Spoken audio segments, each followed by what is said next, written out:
My name is Sheridan McNeil. My Dakota name is Respects the People Woman. I'm a citizen of the Standing Rock Nation here in North Dakota. I am also the Tribal Partnerships Director for NDEPSCOR and also RCA. And my background in history, real briefly, is I've been with NDSU for a little over a year. June of last year, I started in this position.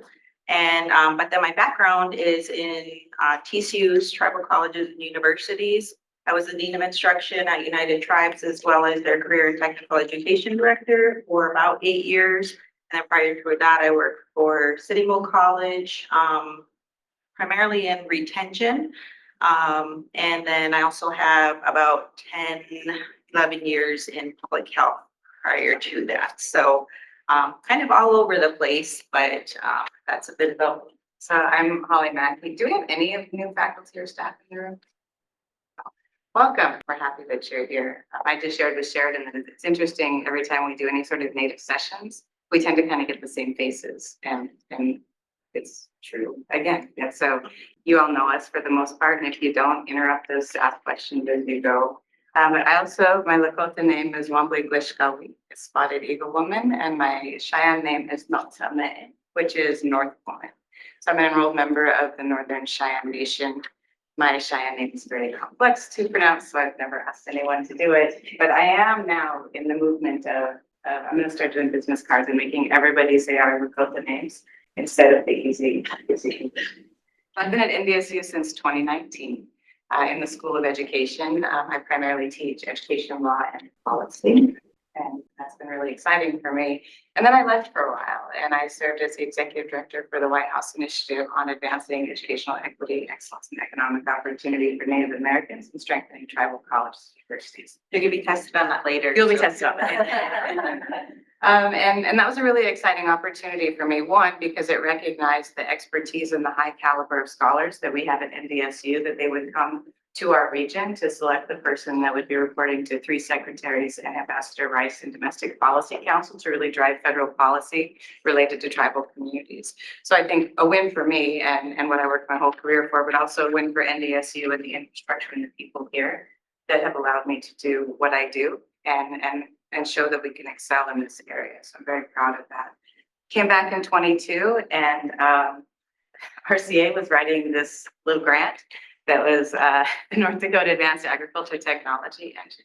And so recently we were awarded up to $160 million over 10 years, a generational opportunity, right, to really drive ag tech and economic development in our region. The key feature to that is we're merging Indigenous and Western knowledges and really pairing world-class scholars at NDSU from all colleges and areas, right, into communities, into rural communities, and into settings where they might not necessarily have access. So I know you care less about who I am and more about what we're supposed to be talking about. But happy to answer any questions about farms or what we're doing or how you participate in that. You know, if you want to connect later. So we put the land acknowledgement up here. I always tend to take this slide, primarily because I was on the committee that helped design this land acknowledgement, and it falls short in just about every way you could possibly want to acknowledge, right? So we're not acknowledging the land. We're also acknowledging the people who continue to thrive and live here today, right? The people who are making active contributions, such as me and Sheridan standing in front of you right now. It's not about land, it's about culture and community and people.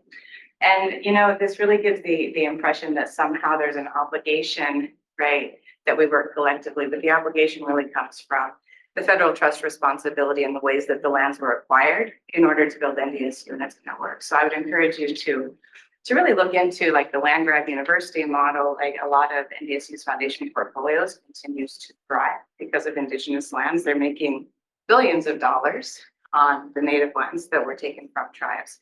And so we take this very seriously. And one of the things that I'm thrilled about is working with Sheridan, working with RCA, there's been an incredible push to make sure that we're doing all of this right with tribes, right, and respecting tribes. And we have that support straight from the top. So we have Provost Bertolini and President Cook are all on board for everything that we're doing. And have really asked us to make sure that we signal their support. So when you have ideas that you want to pursue, when you want to think about the ways we can work with tribes, right, everybody in the university is on board and you have resources here to help navigate that. So we're gonna kind of take you through some history, some brief history. Some of it you might know, some of it maybe not so much, but then in the end, we're gonna really tie it back to here's why this is important for everybody to know. And then also that it's all of our responsibility, not just Indigenous people, to ensure that those voices come to the table and that they're represented and that we're working in a good way in partnerships with whether it's an Indigenous person or tribal community or TCU, whatever the case is, it's all of our responsibility. So if you're ever sitting at a table and there's not discussion, but yet there's some matters that are being talked about with Indigenous people or tribal communities, it's our responsibility, all of us. We should bring them to the table before we make any decisions. So we're going to kind of go back to the whys in some of these like that first. And also welcome to everybody on Zoom. I'm really horrible about acknowledging and I tend to focus here in the room, but so thank you so much for joining us as well. So we're going to talk colonization.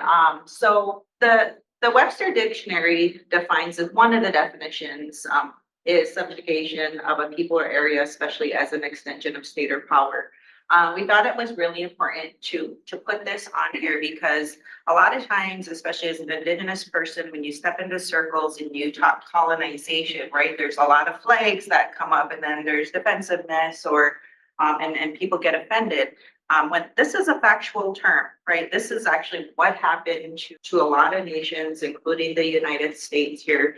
So it's not meant to be, we're not trying to offend anybody or anything, but at the same time, it's like we just need to have real talk when it comes to Indigenous people and our history here, especially in the United States. So this map, you don't have to try to see everything in there. That wasn't the intent. But then, so this one, you could just see how Indigenous people were all over the United States. We never had state lines. I know everybody knows that.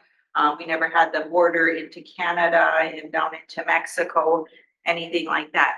And want to acknowledge my colleague here, Nicole Matson, who is the EBSCO community specialist, had shared this analogy with me when I had asked her to take a look at some of the slides, and it was just mind blowing to me. And she had said when it was shared with her. But Heather Keeler, who is a Minnesota state representative, was in a presentation, and she had used an analogy of a penny in regards to Indigenous people. So when we see a penny on the street, and please interrupt me if I'm getting it so wrong, but when we see a penny on the street, we tend to walk over it, right? Indigenous people are approximately 1% of our population.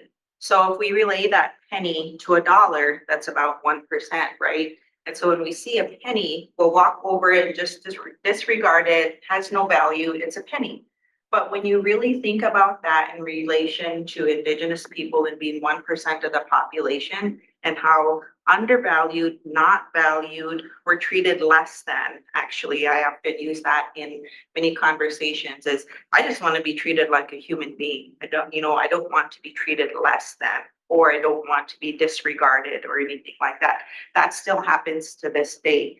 And I want to share a really brief, I didn't expect to say this, but this just happened to me yesterday, and I'm not exaggerating. This is true story. Last night, I was with my grandson. We were walking into Walmart, and it was busy, and I had him by the hand. He's 3 years old. And there was cars, and then we were going into the walkway into Walmart, right? And there were cars that had stopped, pedestrians going across, right? And then so I'm going across, and this car goes around other cars and like just right here in front of me. And I'm just like, hey. And the woman that was in it goes by flipping me off. Her window was rolled up, flipping me off, and that's all I see in her face. You're not supposed to walk into Walmart. I'm with my only grandson, and I was just like, what the? And so I picked him up, and then I kind of watched her, because I'm like, you're torn because I have my grandson here. So it's like, I don't want to put him in danger, but at the same time, like, that's not okay. I watched her walk into Walmart from the other entrance. So I go down there you know, it was like, grandma's got something to say. Like, you literally almost hit me and my grandson. And so I see her down an aisle. And so I go over to her and I said, excuse me, but you almost hit my grandson and me when you went around. And she literally turned around and said, I don't give an F. And then she started walking away. And then I turned around and looked at her. And then she turned around and looked at me. And she was like, what are you gonna do something about it? And then turned around and called me an F and B, and that was it. So I know that's probably a very extreme example. That's our daily on whatever level you're at. When I go through a checkout line, it's just, I just want to be treated like a human being. Just ask me, did I find everything? And, you know, did I need any help or whatever the case is? So that story, I reported it to Walmart security and all of that. And so I have yet to follow up on that. But so anyway, in regards to things like that, like it really matters how you treat individuals, not just Indigenous people, but individuals. Going back to the Penny story, you know, it's just make sure that, you know, you're treating individuals with the value that they deserve. Hey, first, very sorry that happened. That would be scary. So I think, you know, it really can be a metaphor for when we're talking about research today, because when researchers, when research offices, when people want to reach out and engage with tribes, it also sometimes feels like you're just dodging a car or dodging a bullet, because the outcome, regardless of intent, is often exploitation, right? It's using tribal resources, it's not providing any benefit back. And so I actually think your story really does indicate the way that it feels. And I know we don't talk about feelings a lot, but, you know, for our communities and particularly for professionals working in these settings, you know, we're viewed as not as smart, not as capable, but we're certainly valuable when it's advantageous for people in the university to want access to tribal communities. And so that's really why Sheridan and I are doing this, is we want to be good relatives to all of you and really build a community around engaging with tribes in ways that are respectful and beneficial to tribes first, right? And if it benefits the university, great. That's not my priority, right, when it comes to working with tribes. So a few things, most of you know this, some of you may not. There are 574 federally recognized tribes, right? And that's important for a number of reasons. So if you think about the sovereignty of a state, when you think about the sovereignty of a nation, each of these tribes retain sovereign status as their own independent nations with their own governments, with their own services, right? And so engaging with them, of course, means that you are engaging with them as another nation. And it's important not because it's the right thing to do. Oftentimes, you know, these sorts of initiatives from universities get packaged as something like, we would like to consult with tribes, we would like to do it, but it's written into the Constitution. It's really codified in case law through the Marshall Trilogy. And it's written into every tribal constitution, right, that they retain these rights. So it's not a luxury, it's a requirement. And so that's something that most people don't actually know. And the federal government has the authority on that, right? So there's also, I want to say 62 state recognized tribes that the state retains those relationships with. But the federal government, Congress, is the body that is responsible with the plenary authority to really dictate how tribes operate. And so oftentimes when we're getting into research initiatives and we're talking about the different things that might affect tribes have to be very careful, because Congress having plenary authority means that if too many of the pennies, right, gang up on them and try to get something done, they have the authority to disestablish all of us with the swipe. And so there's a delicate balance. So when you're thinking about the ways that you might engage with tribes, you have to think about the political precarity that exists for tribes and the ways that they're trying to take care on a very limited budget, a whole lot of different initiatives. So what we've heard from our tribal members is, you know, they're asked for things all of the time. I think Jeremy Gwynn at United Tribes told us he gets over 100 emails a day from all over the country. People just like, you know, as if it's some a gift that they're, you know, you get to work with us.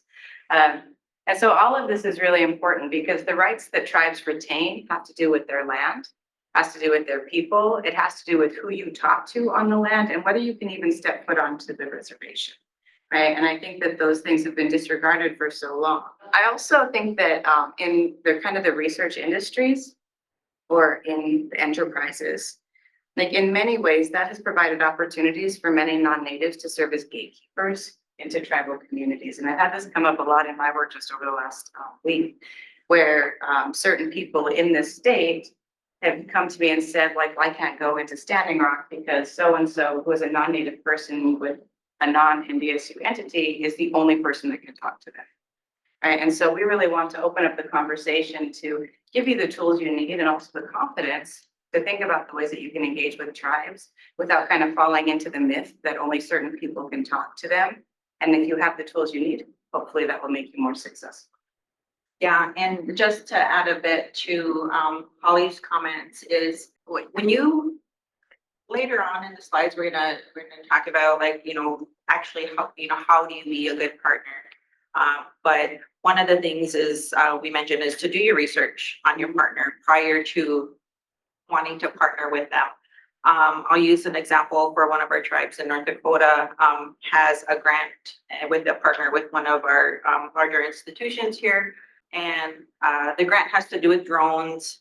And so when you look at a reservation, like we actually, I always say like, it feels like we have to live up to higher standards than what other organizations, because not only do we have our own tribal sovereign nations, but then we also have counties within, which means that, they're regulated by the state and then, but also federal regulations. So we have these really complicated layers, the roads that go through reservations, and that's like the drone project. So it's not only the roads, it's the air, it's, these other jurisdictions within the tribe itself. We have fee land. So anyway, it gets really complicated, but that's like some of the homework that we're talking about in some of the later slides here.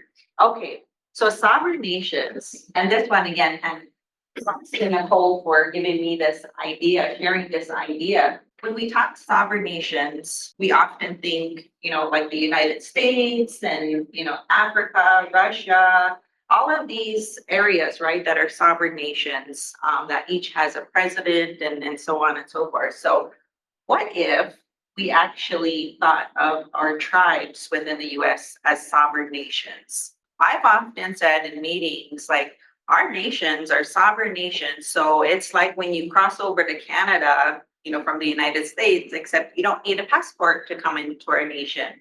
But that's really like, if we thought about those as that and had that respect for our tribal chair people, our tribal college presidents, things like that, if we treated them in that capacity and really valued those relationships, or if you thought about it like that, how that would change your perspective and when you approach tribes or TCUs in partnerships with them.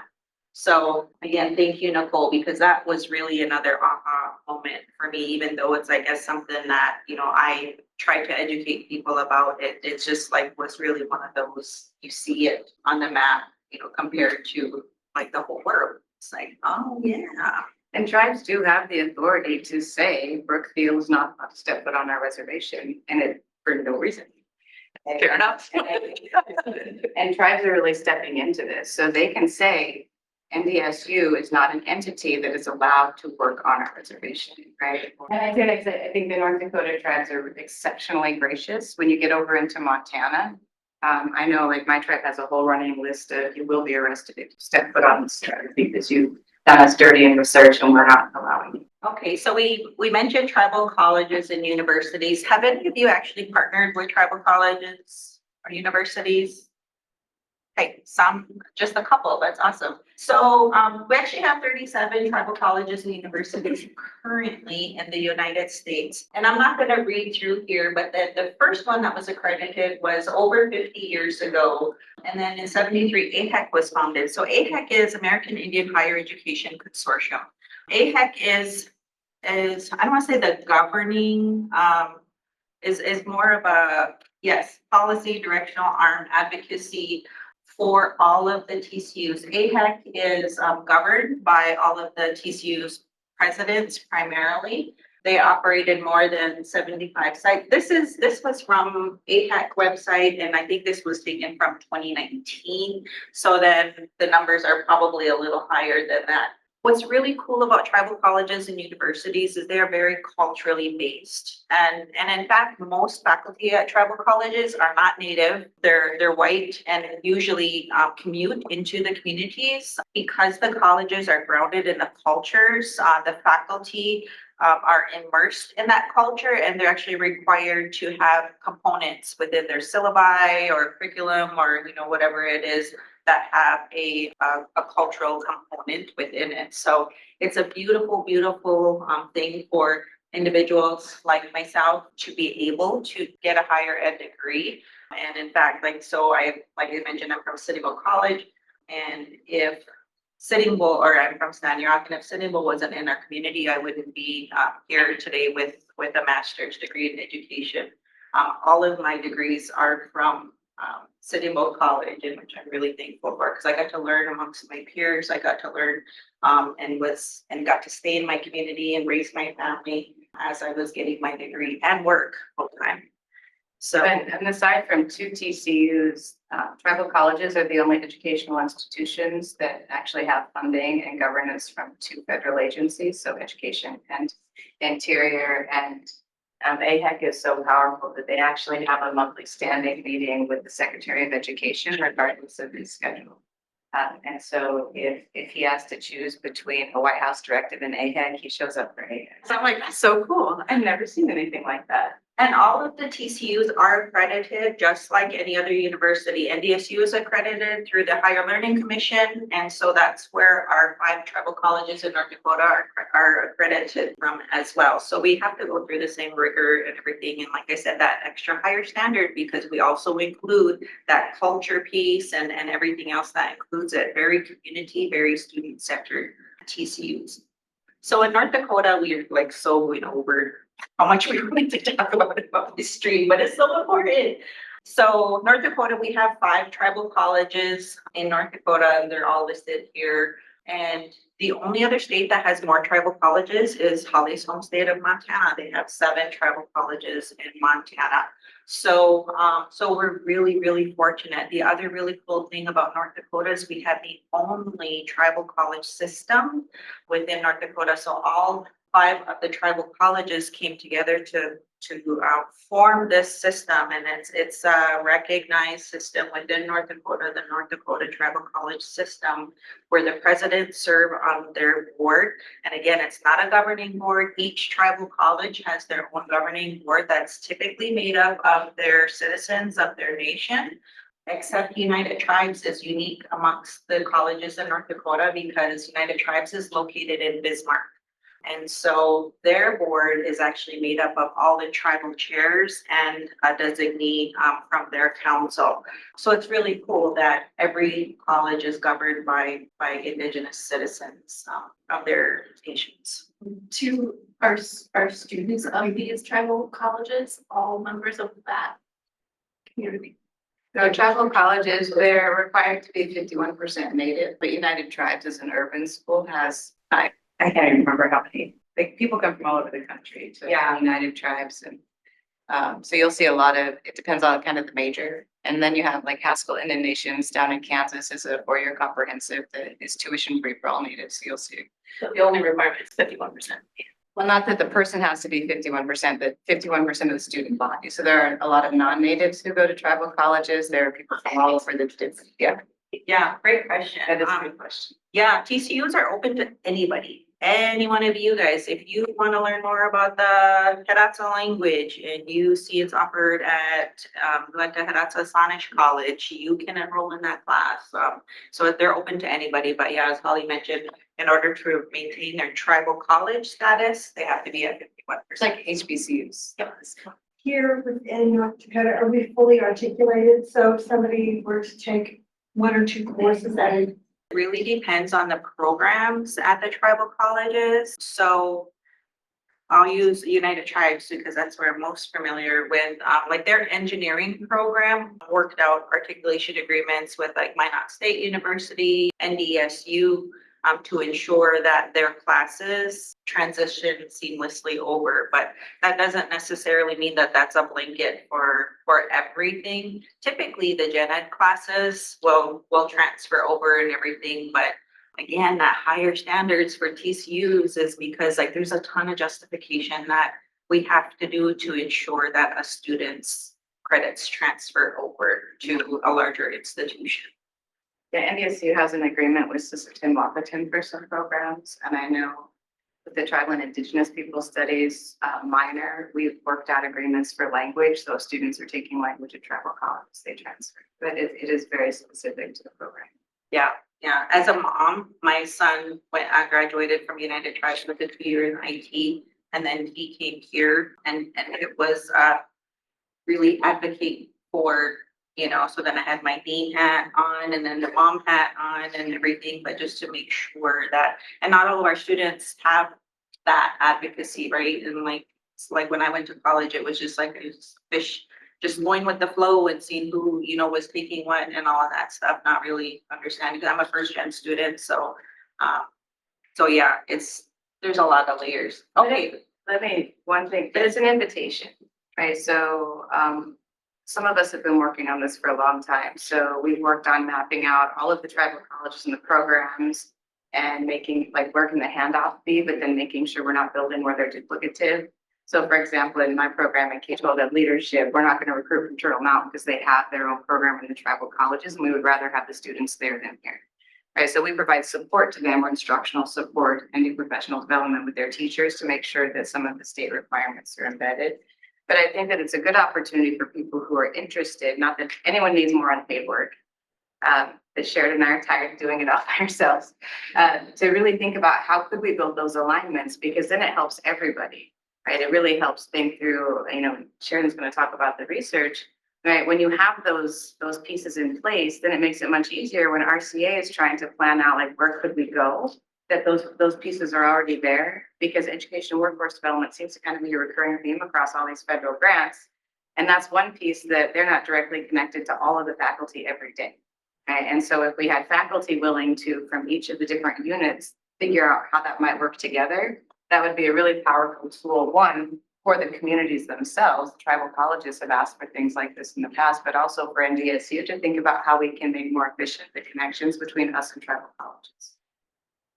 Yeah, so you mentioned before, it's all of our responsibilities. So each faculty, you know, talk to your department chairs, if you're the chair, take a look at that. You know, how do the credits transfer from tribal colleges?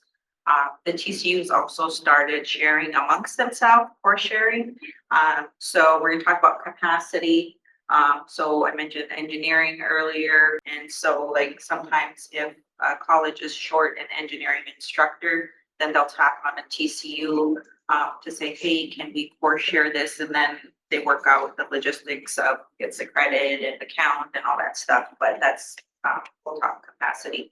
So why does all of this matter? What we just shared. One is really the research, right? And really understanding who your partners are, why you want to partner with them. Indigenous people are the largest minority population in North Dakota. So tribes and TCUs often get tapped on for partners or proposals because it's like that's already Petri dish. Yeah. It's a self-contained Petri dish that needs funding. Yeah, but The wrong way to go about it. So that's how people see us. We're lapsed.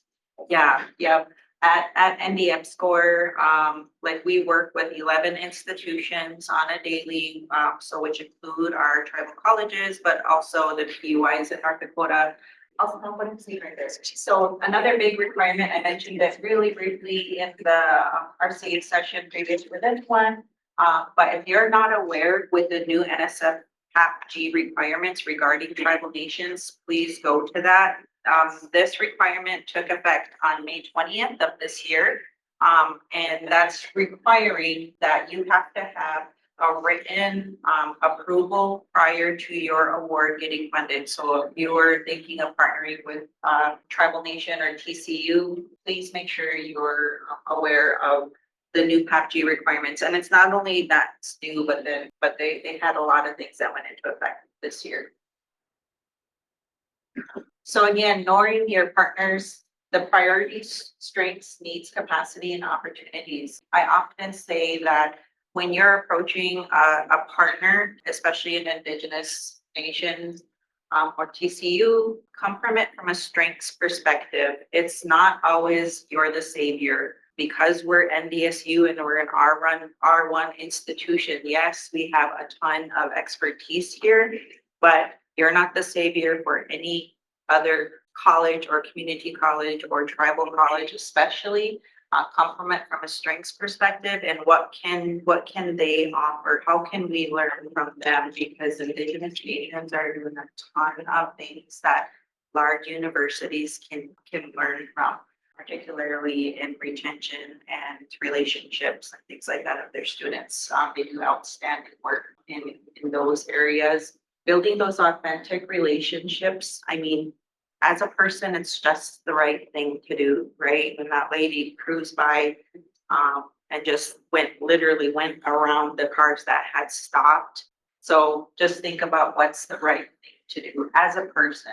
And this phrase I've said more than I'd ever like to share, but we're more than a DEI checkbox. When I first started this position last June, and I know it was because my title is Tribal Partnerships Director, right? Like that's I literally was getting emails and emails, and some of them would literally say, I want to partner with so-and-so, United Tribes or Turtle Mountain or whatever, because they'll make my proposal stronger. And I'm like, did I just read that? And, and I don't know if the intent was just that, but just always remember we're more than that DEI checkbox on your proposal. But I think too, Sheridan and I are not your tribal speed dating partners. Like we get those a lot. Like, I want to work with this person, can you connect me? And quite frankly, we don't have the time and it's not our job. But on the relationships, one of the things that with the engine that we've really stressed and have been successful with is if you don't have the cell phone number and the ability as you're driving through town to stop and say, hey, can we grab lunch with someone? Your relationship isn't strong enough to approach them for research. And I think that that's the hard piece is developing the relationships, getting in early, doing it before you have an idea. Because similarly, Sheridan and I have shared with people, if you're already writing your proposal, it's too late. Right? They should have been involved with the conception of it if they even wanted, right? Your research is irrelevant, right? If it doesn't authentically include them. And I know that it's a tension, right? And the speed isn't there, but we have a lot of people talking on behalf of our tribes and our tribal peoples and taking credit for the ways that we have been successful. And what I love about the communities now is they're done. They're done allowing it to happen. Even at the level with the PAPG for NSF, there's a lot of non-native people who think they're the native experts and they've done so much for Indian country. And they're going to lead on like how these things should be done with getting tribal permissions and getting all of those pieces in place. And even NSF has set up separate meetings with us through the engine to say, like, we want you to do it. We want you to talk to Sheridan to do it. We want actual native people doing the actual work instead of having more non-native people defining what those relationships and what those protocols should look like. So I think that's another big win for NDSU, that we've been able to establish ourselves and show NSF through EPSCOR, through the engine, and through all of the other funding mechanisms that have been in place, that we're committed to making sure we do the right thing and we have the support in the offices at the right levels to really execute it. Even with the NSF requirement, the way it's written, and to my understanding, I have some inside information of how it was written. There was one Indigenous person involved in writing that and one person from a TCU that was an Indigenous. So because when I first saw that, I'm like, oh boy, the way it's written is complicated. You have to have tribal government's approval, which in most cases in North Dakota, if not all, the TCU has that authority to grant that approval for research through their IRB, because typically IRBs are housed within the TCU. So they just made it very complicated for just within the language that's in there for anybody to partner. I appreciate that effort for that protection, to ensure that tribal communities were consulted, had meaningful consultation and to approve it, but they didn't. It's not quite right. So anyway, and then you have states like Nevada that have like 817. I don't remember the exact number, but they have no TCUs on there, so that would apply to them, right? And, but anyway, this is not the roadmap. This is, the key takeaway from here is communicate early, often. Holly mentioned, you know, we should be a part of the design, we meaning the tribal community, whoever your partner is, and really Design, outcomes. everything. They should be the driving force of anything that affects them. And I often say, if you're gonna make a decision about a group of people or an organization, they need to have seats, not a seat, but they need to have seats at the table to be able to talk about whatever it is and decide I on. should say like seats and veto rights. Yeah. Seats and veto rights. I'm gonna start adding that to everything. Okay, so some key takeaways and wrapping up here. I think we kind of hit on all of, you know, all of these as we've been talking. I think one of the big things for me is building trust really takes time. Like you can't, if you've never partnered with a tribal nation or TCU or anything, and you're going into it and your proposal is due in 3 months, I would say write that one off. Don't even try to do it, because you know, the other is like, we're not naive. When I worked at a tribal college, we would get proposals asking for partnership, and Holly mentioned this, were already written in there. And sometimes it was a day before their proposal was due, and then now it's like they're rushing us, you know, and can we get a letter of support? Can we get a letter of partnership? And it's like, wow. And honestly, at a tribal college, it's really hard to say no, because we don't have large foundational money coming in. We don't have thousands of students that, you know, we're claiming the tuition and everything. Like some of our tribal colleges with highest enrollment is like 500 students. But you feel bad. You don't want to limit people's opportunity. Yep. At the tribal college, even though it wasn't done well, right? You just.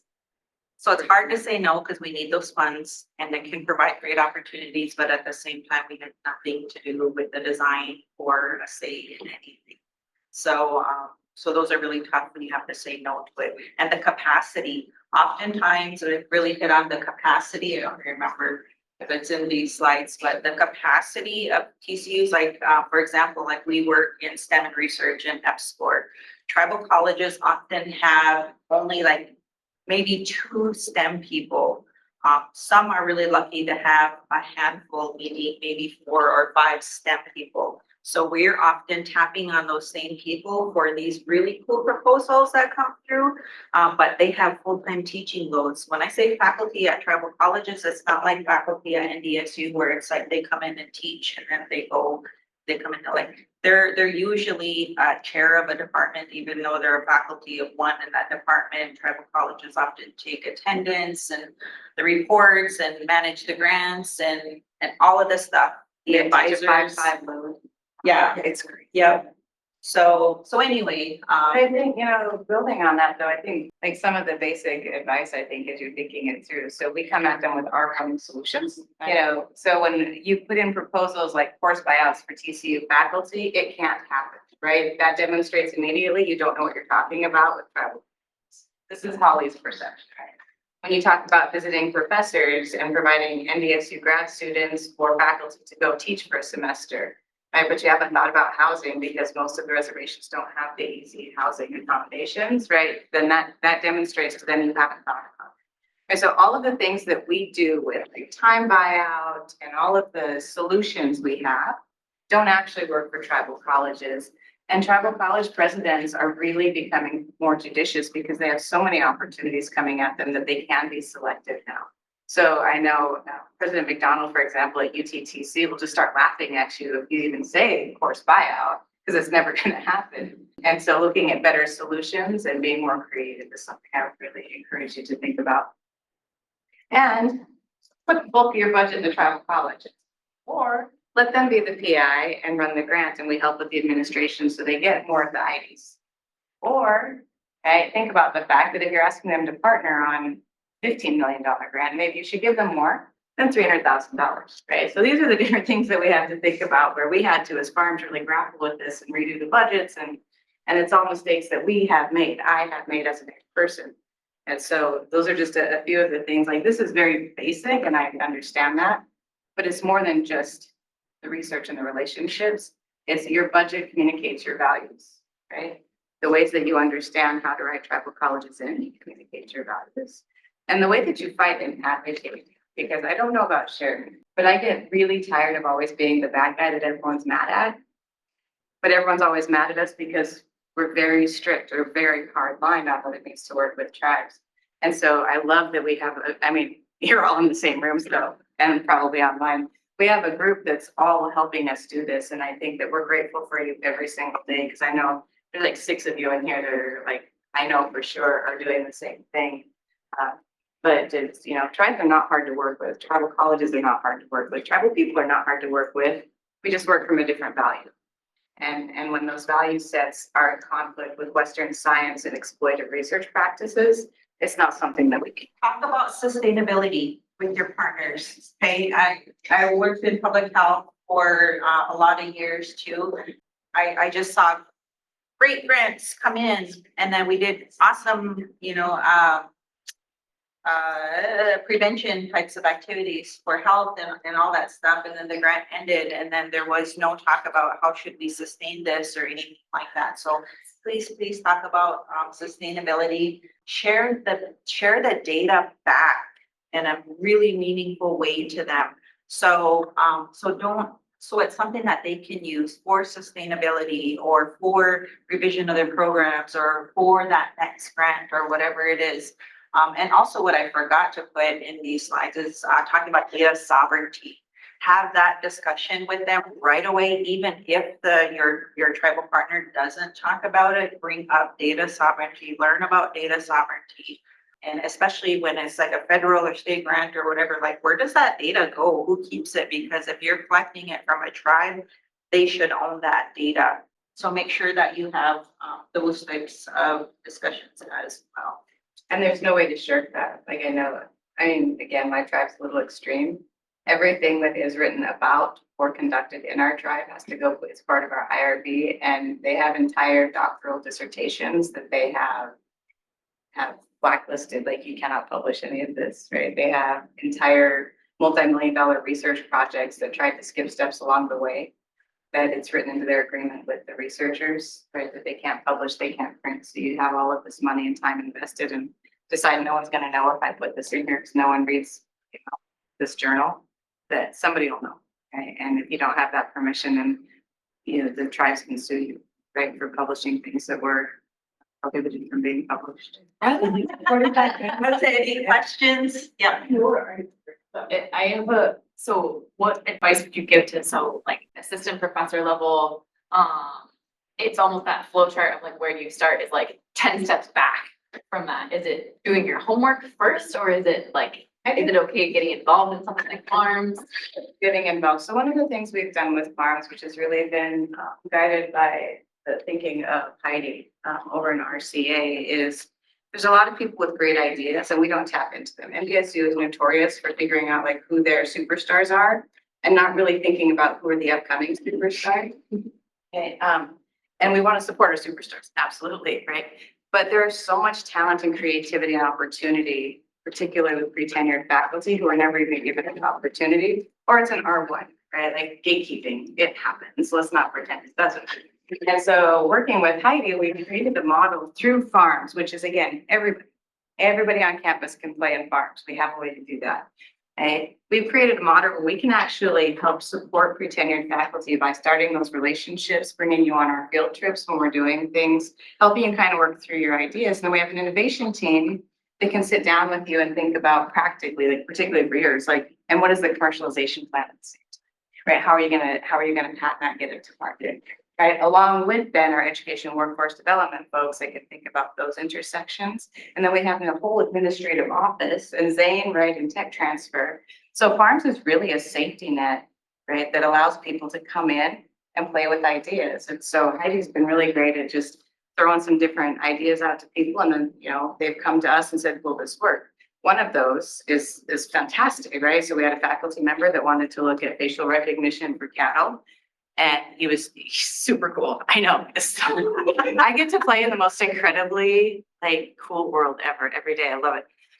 And so we're like, well, hey, could you do that with bison?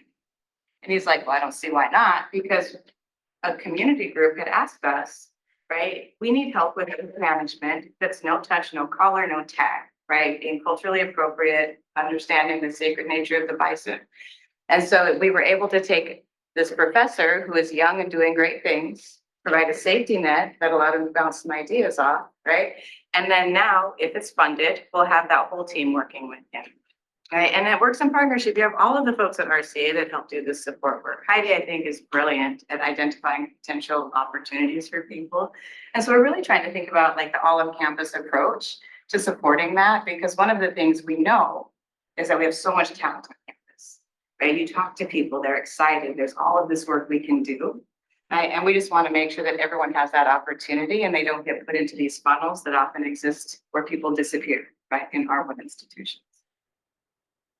Sometimes it's just being in the right place at the right time kind of happen, and then all the stars align and everything. So, yeah. So we're not definitely like not trying to discourage you from working with tribal partners or anything, but just please do your homework and just know that like the more you can do your research, the more you know and learn about a community and actually communicate is really going to help build those bridges. And we're looking for like long-term, right? Like we really want partnerships with long-term. And I mentioned always look through it as a strengths perspective, like what can we all learn together from this? As the reality is, we mentioned really briefly, the capacities of tribal colleges and things like that. But R1 universities, like, I mean, come on. The equipment that we have here, the experts and everything. And that's where I've seen those partnerships really blossom is when they come together and have just these discussions over coffee or whatever it is, and then learn that, hey, you guys have this equipment and, use like GC's lab, with the pollinators and everything. And so, and they partnered, just through a discussion. And so anyway, things like that are sometimes really organic, and just learning about, what resources are out there, and such. And so, they're really cool partnerships, as long as, you're coming at them with good intentions and the right way.